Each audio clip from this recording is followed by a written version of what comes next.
జై హింద్, జై భారత్, జై తెలంగాణ. ఫ్రెండ్స్, నేను మీ Girish Daramoni. Welcome to our channel Chitragupta.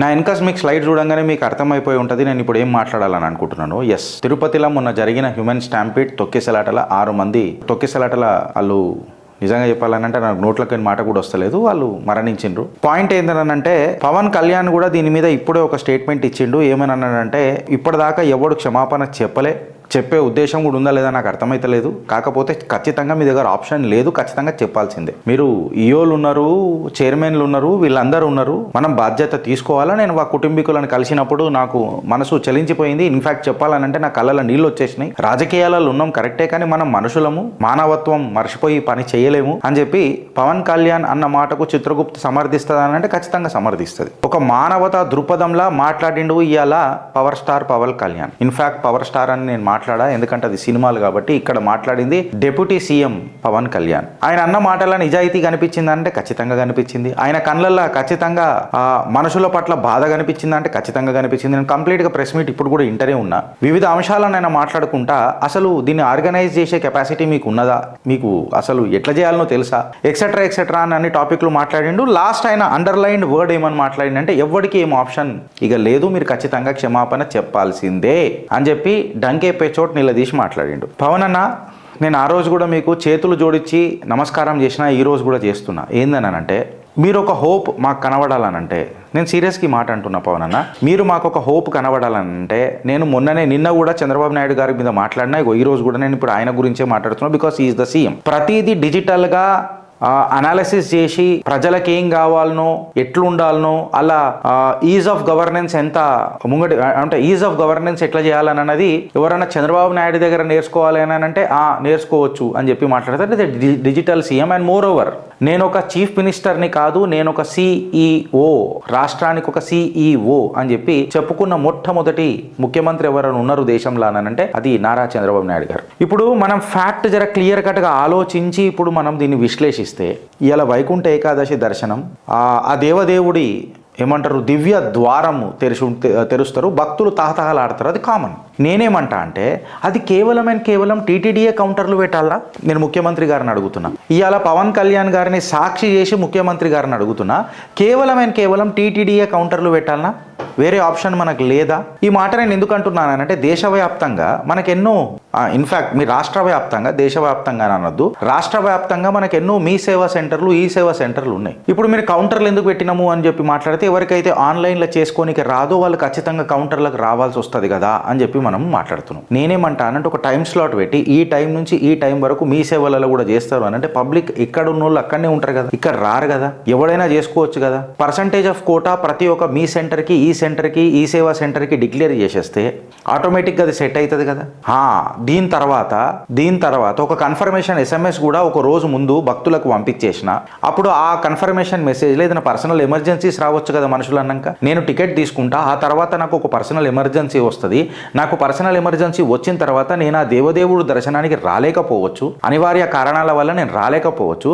అప్పుడు ఇంకొక భక్తుడికి ఎవరైతే వెయిటింగ్ లిస్టులలో ఉంటారో, వెయిటింగ్ లిస్ట్ ఇప్పుడు బంద్ అయిపోయింది, దుకాణం బంద్ అయిపోయింది అని చెప్తారు మీరు కౌంటర్లో. వెయిటింగ్ లిస్ట్ ఇచ్చి ఎవరైతే ఇప్పుడు నా సొంటి ఆ దేవదేవుడు దర్శనం నాకు ప్రాప్తం లేదు, ఆయన పిలవలేనను, టికెట్ నాకు దొరికినా దర్శనం చేసుకునే నాకు ఆ కెపాసిటీ ఇప్పుడు కల్పించలే, ఆ బులావా నాకు రాలే. సో అట్లీస్ట్ ఎవరికైతే వచ్చిందో వెయిటింగ్ లిస్ట్ ఉన్నోడికి దొరుకుతుంది కదా. అంటే ఒక రోజు ముందు నాకు ఒక SMS పంపిస్తే, ఈ లింక్ మీరు క్లిక్ చేస్తేనే మీకు దర్శనం టికెట్ కన్ఫర్మ్ అవుతుంది అని చెప్పి చెప్పొచ్చు కదా. మనం వెబ్ చెక్-ఇన్ చేయమా ఫ్లైట్లలో పోయేటప్పుడు? అట్లనే టీటీడీ చెక్-ఇన్, దర్శన చెక్-ఇన్ అని చెప్పి మనం ఒకటి పెట్టలేమా లింక్? ఇది మాన్యువల్గానే చేయాలనా? మళ్ళీ డిజిటల్గా ఆలోచించేటోళ్ళు ఇలా మాన్యువల్ పద్ధతులన్నీ ఎందుకు పోతానని అంటున్నారు? ఇందులో ఏమన్నా మతలబ్లు ఉన్నాయా, లేకపోతే ఇందులో ఏమన్నా దందలు నడుస్తున్నాయా అనే ఒక పెద్ద చర్చ జరగాలి. ప్రతిసారి దేవదేవుడి దర్శనం దగ్గర ఏంది లొల్లి? నువ్వు మా దేవాలయాలను నువ్వు ప్రభుత్వం హయాంలో పెట్టుకుంటావు, నువ్వు ప్రభుత్వం హయాంలో పెట్టుకున్న తర్వాత గవర్నెన్స్ని సింప్లిఫై చేస్తావనంటే కాంప్లికేట్ చేస్తావు. అది నారా చంద్రబాబు నాయుడు గారు ఉండని, ఎవరైనా ఉండని, బరాల్ ప్రాబ్లం పబ్లిక్ అవుతుంది. నేనేం మాట్లాడుతున్నా అని చెప్పి మాట్లాడితే, క్లారిటీగా ఒక ప్రాసెస్ని మనం ఎందుకు డిఫైన్ డిఫైన్ చేయలేకపోతాం. ఇవాళ ఇంతగానం ఆలోచనలు ఉన్న మనుషులకు ఇట్లాంటి మంచి ఆలోచనలు ఎందుకు రావు అని అనేది నా ప్రశ్న. మీ కమెంట్ రూపంలో నాకు తెలియజేయరు ఫ్రెండ్, నేను మాట్లాడింది కరెక్టా రాంగా. పవన్ అన్న, నేను మిమ్మల్ని సాక్షి ఎందుకు కామన్నా అని చెప్పి మాట్లాడితే మీకు చేతులు జోడించి మళ్ళొకసారి చెప్తున్నా, నిన్నగాక మొన్న హైదరాబాద్లో జరిగింది.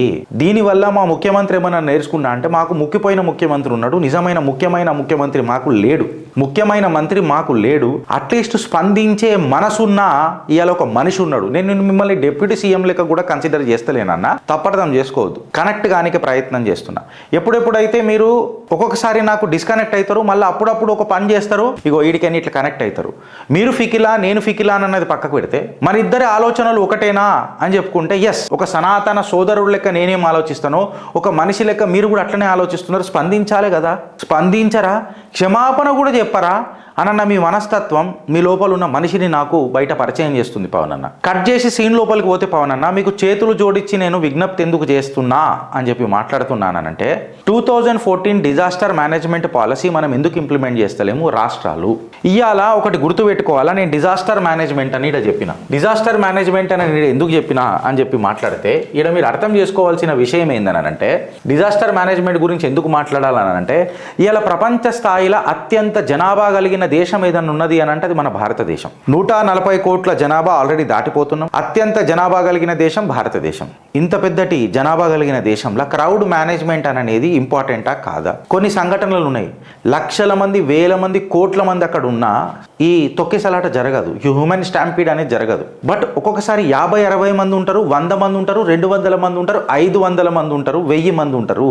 ఇక్కడ ప్రాణ నష్టం జరుగుతుంది, క్రౌడ్ క్రషింగ్ జరుగుతుంది బేసికలీ. ఇప్పుడు సంధ్యా థియేటర్ ఇన్సిడెంట్ కూడా తీసుకొని ఉన్నా, అక్కడ ఎవరైతే యువతి మరణించిందో తన శరీరం మీద ఇంత పెద్ద చిన్న గాయాలు కూడా పెద్దగా లేవు, ఇంటర్నల్ గాయాలు తప్ప. మోస్ట్ ఆఫ్ ది కేసెస్లా ఈ మనుషుల దుర్మరణం జరిగింది ఎందుకు అని అంటే, తొక్కిసలాట వల్ల కంటే ఎక్కువ ఆక్సిజన్ దొరకక క్రౌడ్ క్రషింగ్ అయ్యి, దానికి ఒక మంచి వర్డ్ కూడా ఉన్నది మెడికల్లో. నేనేమంటానంటే, ఇవాళ నీటిపారుదల శాఖ చాలా ఇంపార్టెంట్ కాబట్టి నువ్వు జల్ శక్తి మంత్రాలయం అని చెప్పి తీసుకొచ్చిన, అట్లనే డిజాస్టర్ మేనేజ్మెంట్ మంత్రిత్వ శాఖ ఎందుకు ఉండొద్దు అని చెప్పి మాట్లాడుతున్నా. అది ఏదో హోమ్ మినిస్టర్ దగ్గరనో, ముఖ్యమంత్రి దగ్గరనో, మున్సిపల్ నడిపేటోళ్ళ దగ్గరనో, అడ్మినిస్ట్రేషన్ల దగ్గర ఎందుకు ఉండాలా? డిజాస్టర్ మేనేజ్మెంట్ మినిస్ట్రీ అనేది ఇప్పుడు దేశానికి అవసరమా కాదా? మీ ఫ్రెండ్స్ మీ కమెంట్ రూపంలో దయచేసి చెప్తున్నా, పార్టీలు పక్కకు పెట్టి మాట్లాడదాం. ఇవాళ పవన్ అన్న క్షమాపణ వాళ్ళు చెప్తారు, ఫైన్, బట్ చెప్పిన తర్వాత నెక్స్ట్ ఏంది పవన్ అన్న? నెక్స్ట్ క్వశ్చన్ మీ రూపంలోనే అడగాలి. Because now you are becoming the hope at least to certain youth. మా లాంటి యువకులకు ఒక స్ఫూర్తి అవుతున్నారు. ఆ స్ఫూర్తి అయినప్పుడు మనం లూప్ క్లోజ్ చేద్దాం పవన్ అన్న. లూప్ని ఓపెన్ ఎండ్గా పెట్టేసి మనం పోవుడు కరెక్ట్ కాదు. క్షమాపణ is not at all a solution Pawan అన్న. ఫైన్, ఒక మెట్టు. కాకపోతే నేను అడిగే ప్రశ్నకి ఏందనంటే సమాధానము, డిజాస్టర్ మేనేజ్మెంట్, ఈ క్రౌడ్ మేనేజ్మెంట్ని ఎట్లా మేనేజ్ చేస్తాం? రాను జనాభా పెరుగుతుంది, అది మనకి ఇప్పుడు వరమైంది. ఎప్పుడైతే ఈ జనాభా శాపమైందని చెప్పి కొంతమంది అప్పుడు మాట్లాడినరో, ఇవాళ ఆ శాపమే భారతదేశానికి వరమైంది ప్రపంచ స్థాయిలో. ఈ క్రౌడ్ మేనేజ్మెంట్ అనేది మనము తెలుసుకోవాలన్నా వద్దా? తెలుసుకున్న తర్వాత ఈ డిజాస్టర్ మేనేజ్మెంట్ మనం ఎట్లా ఇంప్లిమెంట్ చేద్దాం? 2013లో కేదార్నాథ్లో కూడా గిట్లనే ఒక పెద్ద ఫ్లడ్ వచ్చింది, సుమారు 15,000 మంది చచ్చిపోయినరు అని చెప్పి అప్పుడు కథనాలు చెప్తాయి. ఆర్టీఐ డేటా ఎక్సెట్రా అవన్నీ మనం ఫ్యూచర్లో మాట్లాడదాం ఫ్రెండ్స్. ఇంతకుముందు నేను అది మాట్లాడినా, మళ్ళీ ఒకసారి దీన్ని టాపిక్ తీసుకొని వచ్చి మాట్లాడతా. అప్పుడు కూడా 3 రోజుల పాటు దొరికిన సంఘటనల సోషల్ మీడియాలో హల్చల్ అయిన తర్వాత కాంగ్రెస్ స్పందించింది అప్పటి ప్రభుత్వం. అక్కడ ఫ్లడ్స్తో ఎంతమంది చచ్చిపోయినరో అని పక్కకు పెడితే, ఎక్కడ నేను మునిగిపోతానన్న అప్రహెన్షన్లో పరిగెత్తి తొక్కిసలాటలో ఎంతోమంది చచ్చిపోయినారు. కామన్ సెన్స్ ఏందని అంటే, ఒక ఫైర్ డ్రిల్, ఇలా ఒక కార్పొరేట్లకు పోతే మనం ఒక ఫైర్ డ్రిల్ జరుగుతుంది ప్రతిసారి. ఆ ఫైర్ డ్రిల్లలో ప్రతి ఒక్క ఎంప్లాయీకి ఆ డ్రిల్ని నేర్పిస్తుంది. ఇలా నేను అడుగుతున్న ప్రశ్న ఏందని అంటే, ఈ క్రౌడ్ మేనేజ్మెంట్ అనేది ప్రతి ఒక్కళ్ళకు తెలవాల. ఇది సమిష్టి బాధ్యత, సమగ్ర బాధ్యత. ఇది కేవలం తల్లిదండ్రుల బాధ్యత కాదు, ఇది సొసైటీ బాధ్యత, ప్రభుత్వాల బాధ్యత, ప్రతి ఒక్క మనిషి బాధ్యత. ఇప్పుడు జంతువులకు మనుషులకు తేడా ఏంది అని అంటే, తల్లిదండ్రులు వాటికి కూడా మినిమం ట్రైనింగ్ ఇస్తాయి, తర్వాత దానికి ఏమి ఈత నేర్పాయి, దానికి ఏం వేట నేర్పాయి, అవే నేర్చుకుంటాయి, అవే పోతాయి. కాకపోతే అవి పెంచి పెరిగిన తర్వాత అవి ఆలోచించుడు బంద్ చేస్తాయి, మనిషి ఆలోచించడం మొదలెడతాడు. ప్రయోజకుడు గానికే ప్రతిభను ఉపయోగించి ప్రయోజకుడు గానికే ప్రయత్నిస్తా ఉంటాడు. మళ్ళీ మనిషికి పశువుకు తేడా లేకుండా పోయిందా? మనం కూడా పశువుల లెక్క తొక్కిసలాట లెక్క వెళ్ళిపోదామా? ఇవాళ ఒక చీమను చూసి మనం ఏం నేర్చుకున్నాం? ఒక సమగ్ర బాధ్యత, సమిష్టి బాధ్యత ఒకరు నేర్పినాయి ఆ చీమకు. ఎన్నో పుస్తకాలు రాశారు కదా చీమల గురించి. మనుషులకు ఏమైందని అని అంటున్నాను. ఒక 5-6 వేల మంది ఒకటేసారి వచ్చేసరికి తొక్కిసలాట అయిపోయింది. ఫస్ట్ ఆఫ్ ఆల్ 5-6 వేల మంది ఒక దగ్గర ఎందుకు కాన్సన్ట్రేట్ అవుతున్నారు? అయినంత మట్టుకు ఎస్, ఒక ఈవెంట్ జరుగుతున్నది, ఈవెంట్లా ఖచ్చితంగా రావాలా. But how to reduce the process of managing N event is more important today. Event తప్పని పరిస్థితులలో ఈవెంట్ ఉండాలా? ఎస్, ఈవెంట్ ఉంటుంది. అప్పుడు క్రౌడ్ మేనేజ్మెంట్ ఎట్లా చేద్దాం, క్రౌడ్ క్రషింగ్ కాకుండా ఎట్లా చేద్దాం, డిజాస్టర్ మేనేజ్మెంట్ లో క్రౌడ్ మేనేజ్మెంట్ పాలసీలు ఎట్లా ఇంప్లిమెంట్ చేద్దాం. 2014లో 90 పేజీల డాక్యుమెంట్ ఇచ్చిపోయింది భారతీయ జనతా పార్టీ వచ్చిన తర్వాత. దాని మీద కూడా మాట్లాడతాడు, ఎవ్వడు మాట్లాడాడు. పవన్ అన్న దీన్ని మాట్లాడతాడు. మళ్ళీ డిజిటల్ సీఎం సిఇఓ అని అన్నప్పుడు ఇవన్నీ పరిగణనలోకి వస్తాయి. You are not only answerable from the perspective of administration mister Nara Chandrababu Naidu, and to that matter Mr. Revanth Reddy, you are also answerable to the lives of the people who have voted for you. Friends, మేమేమన్నా మాట్లాడింది తప్ప? ఇలా నేను పవన్ అన్నని సాక్షిగా ఎందుకు చేస్తానని అంటున్నా అంటే, అట్లీస్ట్ ఒక మొగోడు అడిగిండు, నువ్వు క్షమాపణ చెప్పవా అని అన్నాడు. పవన్ అన్న క్షమాపణ ఆ టైంకి అదొక చిన్న ఇష్యూ అయిపోతుంది అంతే. నేనేమంటున్నా, ఎట్టి పరిస్థితులలో మనం దీని మీద ఒక చర్చ జరగాల. ఈ డిజాస్టర్ మేనేజ్మెంట్ పాలసీ ఇంప్లిమెంటేషన్కి ముందుకు పోవాలా. మేము మాట్లాడింది ఏమైనా తప్పైతే ఉతికారేయండి ఫ్రెండ్స్, లేకపోతే జర కమెంట్ రూపంలో చెప్పుండ్రి ఎస్ కరెక్ట్ గిరీష్ అన్నాడు. భారత్ మాతాకి జై.